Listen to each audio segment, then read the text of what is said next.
हमारा आज का टॉपिक जो पिछली वीडियो में रह गया था, जहां हमने छोड़ा था, हम आज के इस टॉपिक में पढ़ रहे हैं। हमने टेंस का एक टॉपिक चालू किया हुआ है यहाँ पर, और मैंने बताया था, मैं आपको बता चुका हूँ कि टेंस 3 प्रकार के होते हैं, पहला प्रेजेंट, पास्ट और फ्यूचर।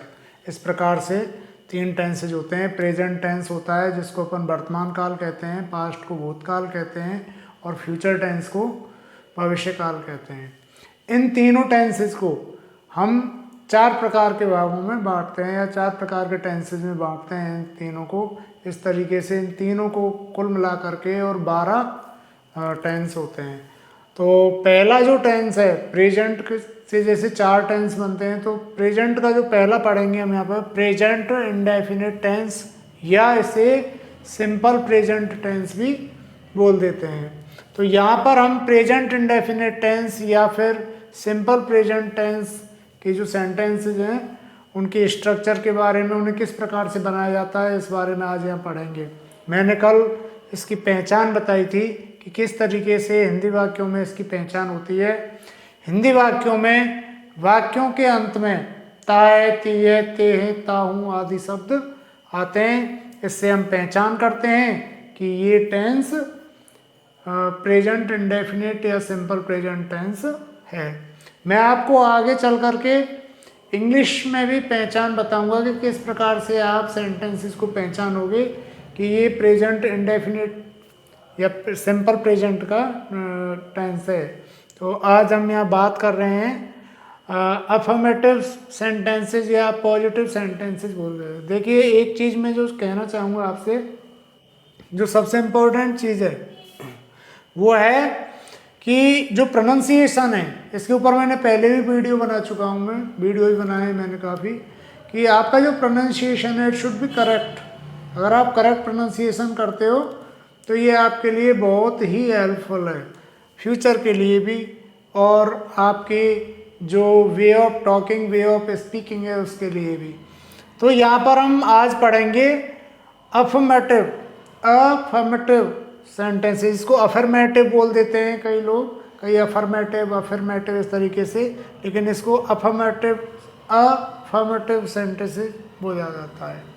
इसी तरीके से इसको पॉजिटिव सेंटेंस बोलते हैं। तो यहाँ पर मैंने स्ट्रक्चर बताई थी आपको। तो स्ट्रक्चर जो होती है इसकी, वो होती है सब्जेक्ट, यानी कि जिसे हिंदी में कर्ता कहते हैं, उसके बाद में क्रिया की फर्स्ट फॉर्म, उसके बाद एस या ईएस प्लस ऑब्जेक्ट जो कि वाक्य के अंदर होता है, बाकी ईटीसी एटसेट्रा जो भी कुछ होता है। इस प्रकार से इसकी स्ट्रक्चर होती है। सब्जेक्ट आप जानते हो कि वाक्य जो होता है उसमें मोस्टली सब्जेक्ट पाया जाता है, जो कि काम को करने वाला होता है, डूअर होता है, कर्ता जो होता है। उसके अनुसार जो टेंस जो होता है उसके अनुसार हम क्रिया की फॉर्म लगाते हैं। तो यहाँ पर चूंकि we are talking about present simple, तो यहाँ पर इसकी जो स्ट्रक्चर है उसमें सब्जेक्ट के बाद क्रिया की फर्स्ट फॉर्म आती है, जिसे बेस फॉर्म कहा जाता है या मूल रूप कहा जाता है क्रिया का, वो फॉर्म आती है। उसके बाद में हम सब्जेक्ट के अनुसार एस या ई एस का प्रयोग करते हैं।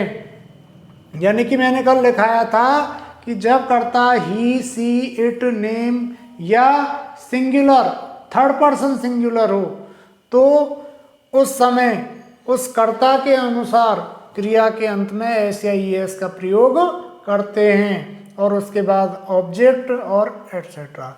यानी कि अगर यहाँ सब्जेक्ट के स्थान पर ही हो, सी हो, इट हो, किसी का नाम हो एक व्यक्ति का, या कोई भी एक वचन करता हो, जैसे मेरे पिताजी, मेरा भाई, मेरी बहन, मेरी माँ, मेरा कुत्ता, मेरी भैंस, मेरी गाय, एक हाथी, एक बिल्ली, कुछ भी हो, तो उसके लिए अपन यहाँ क्रिया के साथ में, क्रिया की जो फर्स्ट फॉर्म है उसके साथ में एस या ई एस का प्रयोग करते हैं। इसके बाद फिर मैंने बताया था अलग अलग रूप में कि एस या ई एस का प्रयोग कब करेंगे। क्या हम सारे कर्ताओं के साथ इसका प्रयोग करेंगे? नहीं, हम केवल और केवल जब कर्ता ही, सी, इट, नेम या एक वचन करता हो तो ही हम क्रिया के अंत में एस या ई एस का प्रयोग करेंगे। यदि कर्ता आई है, वी है, यू है, दे है या प्लूरल सब्जेक्ट है, उसके साथ हम क्रिया के अंत में एस या ई एस का प्रयोग नहीं करेंगे।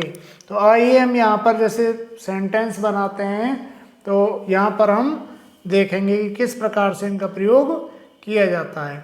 अब दूसरी बात आती है कि ये दो चीज़ें हो गई, एस हो गया और ई एस हो गया, दोनों का हम एक साथ मान के चलिए कर्ता ही आ गया या कोई एक वचन कर्ता आ गया, क्या हम दोनों का ही प्रयोग इसके साथ करेंगे एक साथ? नहीं।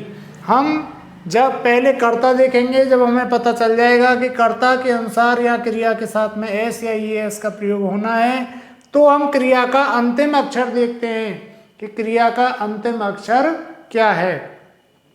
तो जब मैंने ये भी बताया था आपको कि यदि कर्ता ही, सी, इट, नेम या एक वचन हो, सिंगुलर सब्जेक्ट हो और क्रिया का अंतिम अक्षर S, double S, S H, C H, O, X या जेड हो, तो हम क्रिया के अंत में ई एस लगाते हैं। और यदि इन कर्ताओं के साथ क्रिया का अंतिम अक्षर कुछ और है, यानी कि इन लेटर्स को छोड़ करके, इन शब्दों को छोड़ करके यदि कुछ और है, तो हम केवल एस का प्रयोग करते हैं। यानी कि क्रिया के अंतिम अक्षर मान के चलो ए आ जाए, बी आ जाए, सी आ जाए, डी आ जाए या जे आ जाए, एन आ जाए, एम आ जाए, कुछ और आ जाए, तो हम केवल एस लगाते हैं, तब हम ई एस का प्रयोग नहीं करते हैं। इसी तरीके से मैंने एक आई ई एस का प्रयोग बताया था कि आई कब बनाते हैं यहाँ पर, कि जब कर्ता ही, सी, इट, नेम या एक वचन हो, क्रिया का अंतिम अक्षर वाई हो, क्रिया का अंतिम अक्षर वाई हो, वाई से पहले यदि कॉन्सोनेंट है यानी कि व्यंजन है, तो हम उस वाई को हटा करके आई ई एस कर देते हैं। शर्त वही है कि यहाँ पर जो सब्जेक्ट है, जो कर्ता है, वो केवल और केवल ही, सी, इट, नेम या एक वचन कर्ता होना चाहिए। यदि कर्ता आई, वी, यू, दे या प्लूरल सब्जेक्ट है, तो हम चाहे वाई के पहले स्वर हो या व्यंजन हो, हम उसके अंदर कुछ नहीं लगाएंगे। ऐसे ही यदि ही, सी, इट, नेम या एक वचन है कर्ता, क्रिया का अंतिम अक्षर वाई है, वाई से पहले स्वर है, तो हम उसमें केवल और केवल एस ही जोड़ेंगे, उसको आई ई एस नहीं करेंगे। आइए हम यहाँ पर बहुत सारे एग्जाम्पल्स के द्वारा यहाँ पर और बताते हैं, इसको क्लियर करते हैं। जैसे राम विद्यालय जाता है, राम विद्यालय जाता है, तो यहाँ पर देखेंगे, यहाँ पे सब्जेक्ट कौन हुआ? राम। तो राम चूंकि एक इंसान का नाम है, एक लड़के का नाम है, एक व्यक्ति का नाम है, तो राम एक वचन है, या जो ये हमारी ये जो शर्त है एस या ई एस की, इसको पूरी करता है या नहीं। तो राम, अब राम के साथ में क्रिया क्या लगेगी? यहाँ पर वर्ब क्या है? चूंकि हमें पता है हिंदी वाक्यों के अंत में क्रिया अंत में मिलती है, जो हिंदी वाक्य जो होते हैं उनके अंदर क्रिया अंत में मिलती है। तो यहाँ पर क्रिया क्या है? जाना। तो इसका मतलब क्या हुआ? गो। गो। अब चूंकि यहाँ देखते हैं हम राम गो, राम जाता है, लेकिन यहाँ पर अपन ने क्या है कि ये शर्त रखी है, यहाँ पर इंग्लिश ग्रामर के अंदर ये हमने पढ़ा है कि यदि कर्ता ही, सी, इट, नेम या एक वचन है, तो क्रिया के अंत में एस या ई एस लगाते हैं। और चूंकि राम यहाँ पे एक नाम है, अब नाम है तो इसका मतलब इसके बाद में अपन को एस या ई एस का प्रयोग करना होगा। अब करेंगे किस चीज को? एस लगाएं या ई एस लगाएं? चूंकि यहाँ पे कौन है? राम, और क्रिया का अंतिम अक्षर देखेंगे तो क्रिया का अंत यानी कि एस या ई एस का प्रयोग तो होना ही है, या तो एस का होगा या ई एस का होगा। लेकिन अब क्रिया का अंतिम अक्षर क्या है? ओ। क्या है? ओ। तो ओ है तो उसके अनुसार, चूंकि मैंने बताया था कि यदि क्रिया का अंतिम अक्षर S double S S S C H O X या जेड हो तो क्रिया के अंत में ई एस का प्रयोग करते हैं। तो इस प्रकार से ये क्या हो गया, Ram goes to school, Ram विद्यालय जाता है।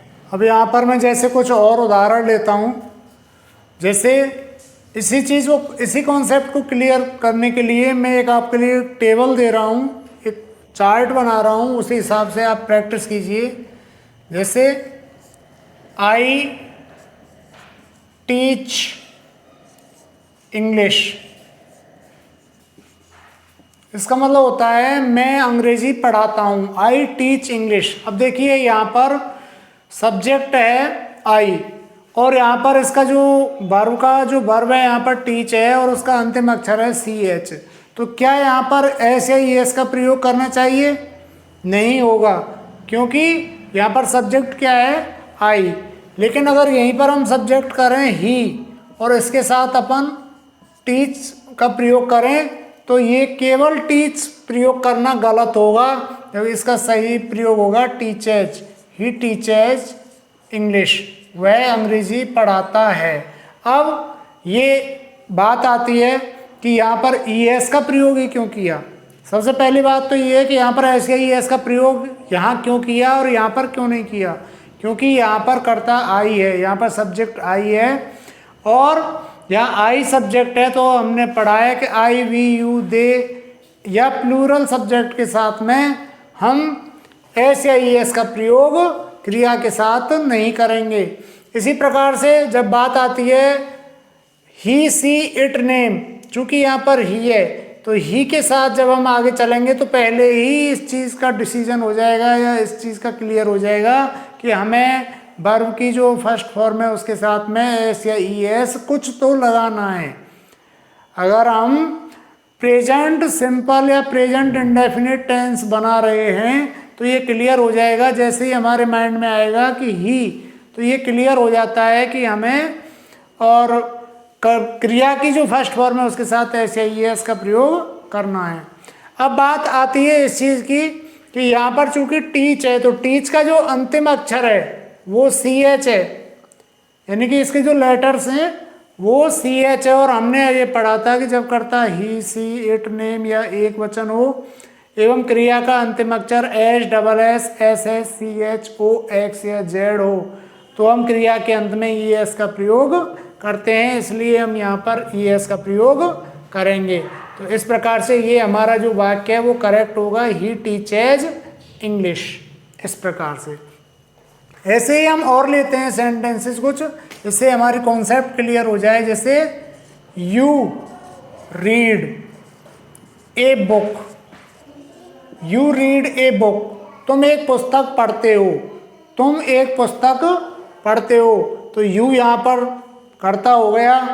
अब पढ़ते हो, पढ़ना के लिए क्या होता है, read, R E A D, read a book, you read a book, इस तरीके से। लेकिन इसी को हम इस तरीके से करें, सी पर बनाएं तो कैसे बनेगा, सी रीड रीड्स, क्या होगा, reads, she reads a book, वह एक पुस्तक पढ़ती है।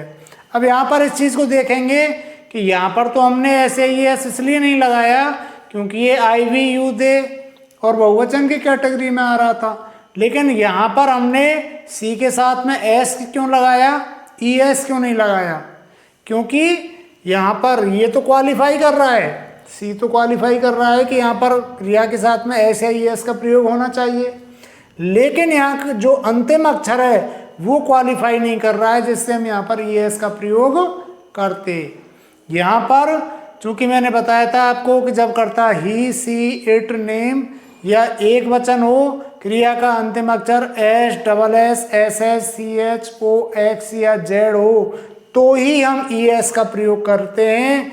अन्य अक्षर होने पर या अन्य लेटर होने पर हम केवल एस का प्रयोग करते हैं। तो इसलिए यहाँ पर ये एस का प्रयोग किया गया है।